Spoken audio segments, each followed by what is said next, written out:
Good morning, everybody. Today we're going to do some planting now that the weather's turning around here in Minnesota.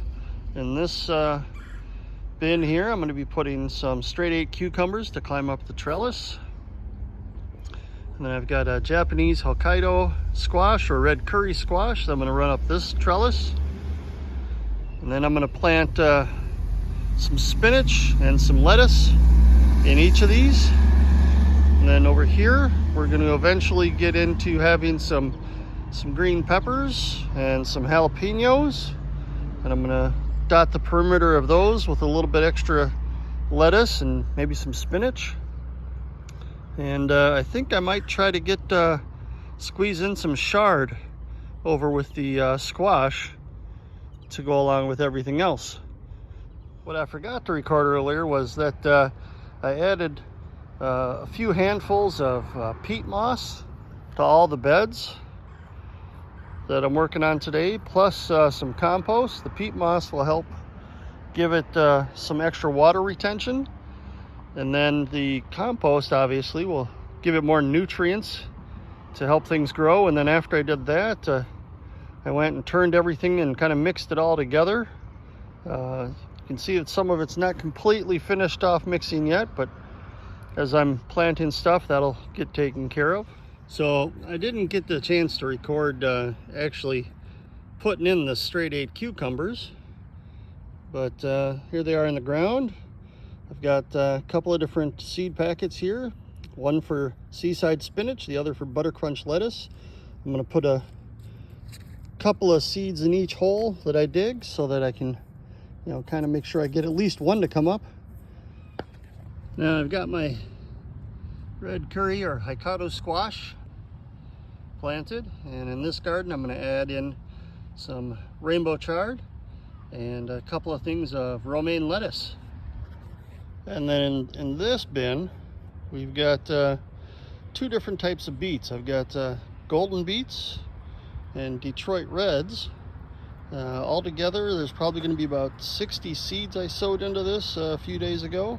So that should sometime in the next few days start sprouting up.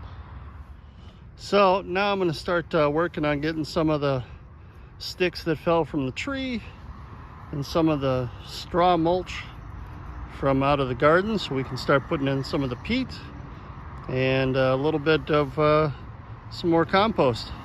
Get it built back up again.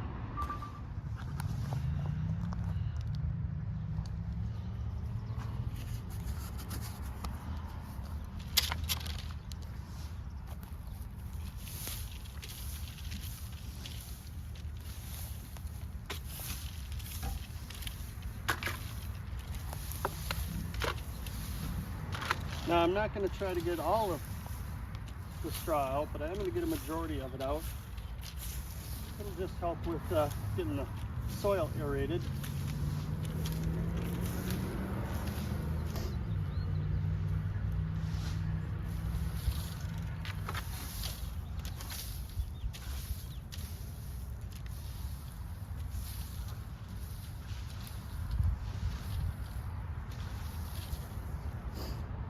Now we've got black walnut trees in our yard. That's why we decided to keep up with the raised garden beds, so that all that jug loan from the tree itself doesn't cause any issues. Last year we had a pretty decent harvest, but I want to try to get a better harvest this year.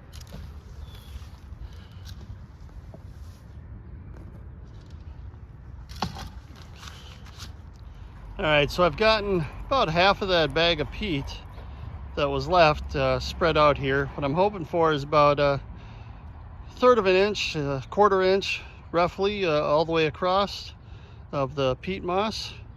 Like I said before, once again, it helps kind of keep the soil moist so that the nutrients can stick around a little longer and be more soluble for the plants. So this is what it's looking like spread out just before I put the compost on. Not terrible. Like I said, it's probably about a 1/3 of an inch deep in most spots. Might be a couple of little spots where it's a little higher up, but overall not too bad. So this 240 pounds of manure compost.